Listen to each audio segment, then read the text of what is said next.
Di pa ba kayo tinatantanan ng mga tumatawag? Putit, nagkaanda-anda na naman yung ano nila. Tawag-tawag. Ay, tawag, opo. Ubos na po yung stock ninyo Kaya kailangan pala nyo dapat gumawa pa rin kayo ng marami pa. Naobliga namin ibilad para matuyo ka agad Ay, oo. Kasi pagka basa, medyo mabigat. Hindi, saka babasa doon sa sulfig. Oo. Kailangan talaga siya is tuyo talaga. Para maganda nga naman ang kuha niya.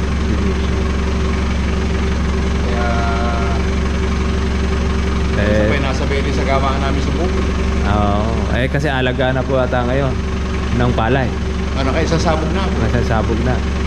Hindi, nagtapang ako ng konti doon sa may akin. Teka ng mga tao.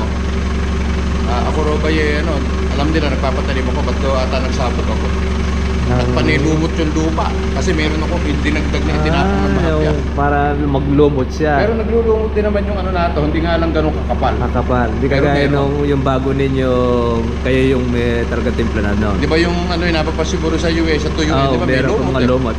Parang ganun. Parang mas tumapang doon. Kaya po, kumuha po tayo muli po ng abono kay Mr. Marvin para po doon sa meron tayong mga subscriber na nagre-request, gusto niya subukan doon sa kanyang palay, isa sa Kalamusi. Isa na ipapasal po sa bahay, wala po tayong abono, kaya kumuha na po tayo kahit na palima-lima para po at least meron po mayuwi po yung ating mga subscriber, ma-testing po nila. Kaya lang po, nakakalungkot doon po sa Visayas saka sa Mindanao, wala po tayo doon na kung saan itong organic dahil di pa po tayo nakakarating dyan. Hindi rin po itong ating abono. Dito pa lang po sa Luzon, actually dito pa lang po sa malalapit sa Cabanatuan City. Parte po ng probinsya ng Pangasinan, Pampanga, Bataan, yan nakakapag bigay po tayo dyan dahil malapit lang.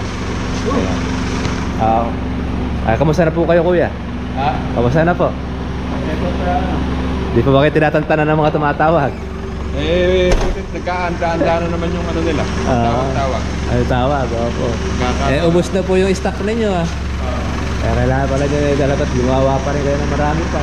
Naobliga namin ibilad para matuyo ka agad Ay, oo. Kasi pagka basa, medyo mabigat. Hindi, saka babasa doon sa sulfig. Oo. Kailangan talaga siya is tuyo talaga.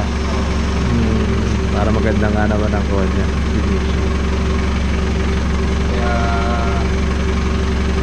Sabay nasabay rin sa gawaan namin sa bukod. Kasi alaga na po ata ngayon ng palay. Sasabog na ako. Nasasabog na. Hindi, nagtapang ako ng konti doon sa may akin. Teka ng mga tao.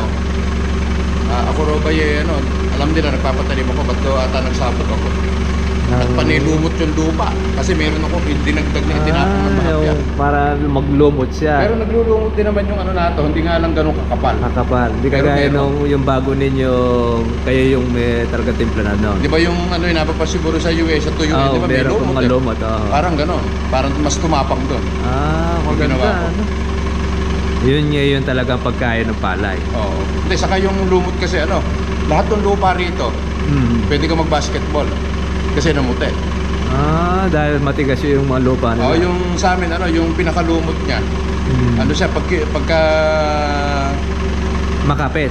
Inano mo yung paa mo sa lumot, basa yung lupa. Ayaw matuyo. Kumbaga nag-i-stack ng tubig. Moist. Nagbo-moist, Ibig sabihin, kung yung kalamansi masasabugan ng kakapal, pinmisting may moist yung yun yung magiging talaga pinakapagkain niya, pataba talaga. Ito, medyo matapang na rin ang timplada nito. Ito yung latest. Yan yung latest natin. Yan kagandahan sa inyo lalo pa na-improve na na-improve obligado i-improve natin kasi marami tayong kalabang totoo po yun. Pagka hindi tayo nag-adjust nung kahit pa paano, makakaiwanan tayo. Totoo po yun, tsaka hindi yun parang makita nga po yung pagkakaiba. Dahil po bunga no kalamansi na, lalaki na ang bunga nakita ko doon sa vlog ko tatlo tuloy-tuloy yun. Dikit-dikit yung mga buko ayos ka ako yung kuwan. Marami pa yun. At saka yung naglabasan ng bulaklak, malalaki, tataba. At tumaba, hindi ka tulad nun na ibig sabihin sa synthetic kasi maraming labas nga ng bulaklak, kaya lang iba mapapayat. Mga payat. Kaya payat hindi tutuloy. Hindi tutuloy. Malalaglag din sa ilalim. Pamparami lang. Pamparami. Yung sa atin, Ang nangyayari, yung petals ang nalalagdag, may laman yung loob. May ano merong isang pataba na 0050. Nabigyan na ba kita nun? Dapat ma-testing mo sa kalamansi. Yung 0050. Sige, isang araw po pagka pupunta ulit tayo rito. Sige, pagka ano. Ano ba yan? Parang kuwan pa siya, ipapalaki ba ng bunga? Ano bang kuwan? Actually, gamit ito nung... Basta ito, ginagamit sa prutas ito. Naka-exclusive sa prutas lang. Mga fruit trees. Gagamitin natin sa kalamansi, di mas lalaki. Oo, mas lalaki. Meron tayo ano na yun. Parang enlarger siya. Yun. Sige po, pagka po kuha, dito try natin. Pagka hindi ka pa naman... Pero ala ka schedule ng spray sa kalamansi mo. Schedule. Yung isa kasi bulaklak pa lang. Ayun pala. Yun yung mapagka yung gagaano na, yung gagamunggo na. Yun. Gagamais, pwede na i-spray yun. Para bumilis yung laki. Para bumilis ang laki niya. Mura lang pulya. Lasang kilo Pero effective yun. Effective siya. Sige, kunin natin po. Para yung mga buko lumaki. Para yung iba yung rin. May kundi may sample. Kasi sa labas yun, mahal yun. Yung pataba na yun. At least kaysa sa inyo, meron kayong murang nakukunan. Nagkataon tayo, may gala talaga tayo. Pagka sa kung saan may lahat yung lahat ay ikabubuti tsaka yun yung hindi kasisira ng lupa. Hindi lang para sa atin. Para at least marami po yung makinabang din naman. Yan lang yung kuha sa atin. Sige kuya, maraming salamat po. Baka... sige, kuha pa na. Okay mga katribya, sa oras nito kasama po natin ang ating kumpare San Leonardo, Barangay Las Piñas. Ano para na? Piñaranda yung Las Piñas. Piñaranda. Ayan yung kaya tatay. Yan ang bunga na lang ng organic yan. Ayan, tama yung pagkaitim niya, tsaka marami pang mga buko. Panabago na ito. Ayan. Ayan, laylay ang bunga. Matibay ang kuha niya ng kapit. Tsaka ang organic, hindi siya yung masandali lang yung bisa, matagal. Ilang dapat yung nilagay mo dito? Kita ate siguro baka nasa 3 hanggang 4 na dakot. Matipid na yun. Oo. Siguro baka nasa kalahating kilo. Ito naman yung ate. Nasa kalahating kilo pa na dapat. Mabigat yung organic. Oo, bigat yun. May halo naman siyang kuha. Sulfate. Ilang halo mo? Dito ang karga ko rito 3 tsaka 2 yung sulfate. Bali pala. Halos sa ako ito sa 4 mahigit 5. Meron tayo pitasin. Anong 4 mahigit? Yung sinabog ko dyan. Kailangan yan 4-5? Hindi, raise to 1 yan 2:3. Tapos yung isang organic kalahati. Tumahali alas 4 at kalahati. Yung lagay natin dito. 4 kalahati dito. Ito naman, lalaki ng bunga. Ayan ang maganda sa kawan, nagpapalaki ng bunga kahit wala na akong kailangan dito. Kahit marami yung pitaset. Hindi, ito yung mga bukong mga maliliit. Ito wala na kasunod. Magpapanibago. Hindi ganda naman kasi niyan. Makukuha ka doon sa may saksa. Ayun. Kuha lang yan. Chargeable lang gamit ko dyan. Ano to, iwan? Iwan lang na mamimitas yan. Matagal na ito, nung tagulan pa yan. Matagal ang kape. Hindi siya nalalaglag. Natira pa. Yan, pitasin. Ilang days na ba to? Ilang days na magpapitas ka na huli? Matagal-tagal na rin. Siguro mga 20, halos sa 20 days. Ito? Mahigit. Ay, magpapapitas ka pala. Pitasin na rin halos yung kanya. Chargeable to? Chargeable. Ang dami mga buko niyan. Mga bagambat may mga kulang 3 taon. Siguro 2 taon at 8 buwan. Pero yung puno niya ilan? Kuha niya 700. Yan yung kwan mo. Pinakarga, 5 ba? 5 karga lang halos ito. 5 hanggang 6. Yung ating ginagamit na spray. Matipid yun. Patatak na. Magkano lang yun sa konsumo? Ay, kuwal lang. Yung isang timplahan ko ay nakakatatlong gamit ako eh. Pero sa isang karga mo, sa isang Bali magkano presyo na? 15 ko lang yan. Sa isa kong kuwan, magastos lang ako ng nasa 1-2 ang isa kong timplahan, tapos tatlong gamit. Pwede 400? Oo, ganun lang ako. 400 lang isa ko spray dito. Yung lumalagay doon sa kuwan ni 300 sa drum. Doon. Sa power spray. Power spray. Ay malaki kasi kay gandaan kasi pagka sa chargeable, natatapangan mo yung timpla. Kaya kahit nakumuwan siya, okay lang. Kahit naman maglagas siya, okay lang din. Dahil sa sobrang dami ng bunga na yan. Oo, malulumpo yan pagka talagang kuwan siya. Nakita mo naman, ito pa lang kadalang. Pero line na ang bunga. paano pag... Lalo na pagka yung hindi siya maglulugas. Kaya okay lang din yung ganito, na-maintain. Basta maintain lang. Maganda yung organic. Tsaka makita mo yung itim ng bunga niya. 6 na litro ba yung pumapasok sa isang sapon niya? Halos kuwan yun. 6 na litro yan. Bilag mo ko. Yun lang ang kuwan natin. Tapos susuplayan nyo siya ng kuwan, foliar. Hindi pa sa mayad lang. Mas mayad lang. Hindi siya nabali. Tutukuran ko yan. Hindi pa natutukuran eh. O kaya tatalian. May mga kuwan na natin mo yung pagka-berde niya. May yung berde niya maitim. Ilang araw ang tubig mo rito? Ay, tuwing ka 10 araw. Halos sa 3 araw naman tinutubigan ng aking kasama yan. Kaya sulit na. Ngayon nahahataw ngayon yan. Dire-diretso na yan. Anong buwan ba ito aanin mo? Yung mga bukong maliliit na yan, sa kawan na yan. Abril? Ay hindi, by March lang yan. March lang? February and March makukuha yan iba. Tapos iba yung lagpas sa gahol ay abutin na ng January. Makukuha na siya. Yan, halawi bukod na yung pitasin. Pita? Magpapapitas ka pala, laki mo. Laki na, kaya makakura tayo ng panggastos. Ang kagandahan sa kalamansi, meron siyang sariling maintenance. Basta may tubig. Pagka kasi ubos ng tubig, ayun. Ito kay tatay, power spray ang gamit nila. Ito, power spray. Power spray na yan. Ilang puno ba ito?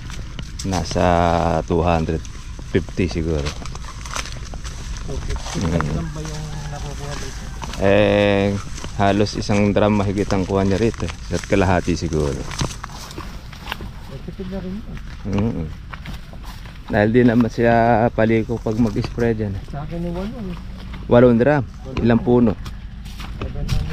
Oo, malakas na ako. Baka malaki pito mo. Sumasabog kasi pag nilaan ko. Kaya medyo nilalakas ako na. Abot na sabog. Ay di malaki-laki ang komodo. Malaki yung ang magiging konsumo mo doon sa kawa. Pagpapabunga. 2,000 plus ang isang spray. Pagsasampu yun, 20. 40 spray. Kuha na yun. 40 din.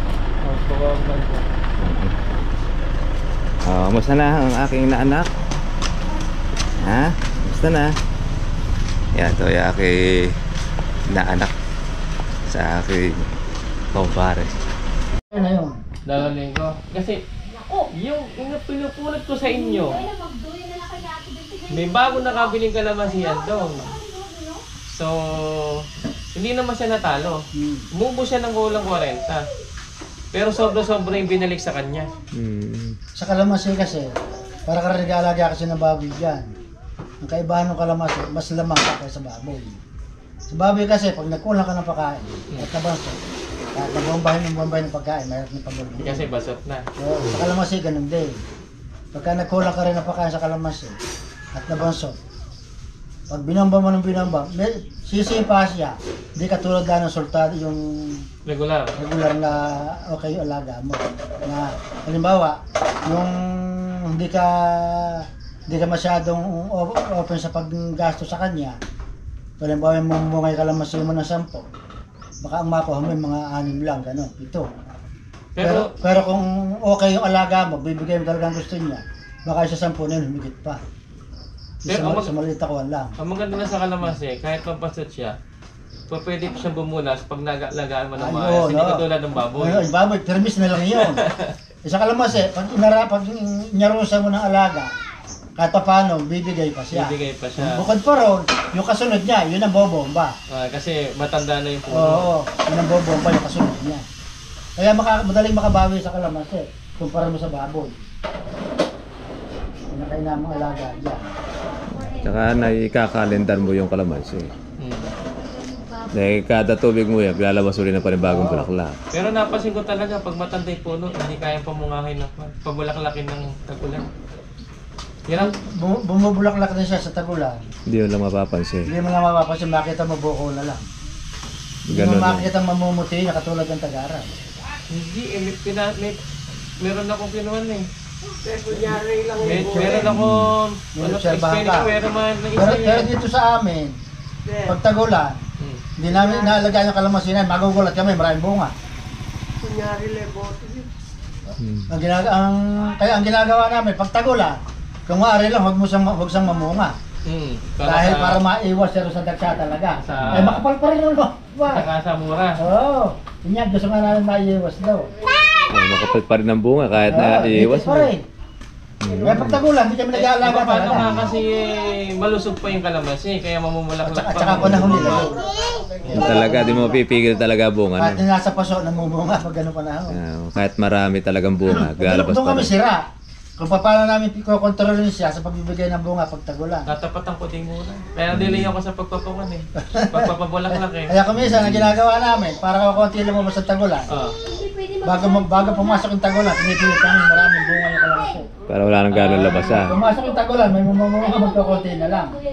No. Yun ang ginagawa namin. Yun ang magiging control. Gulay dapat ani.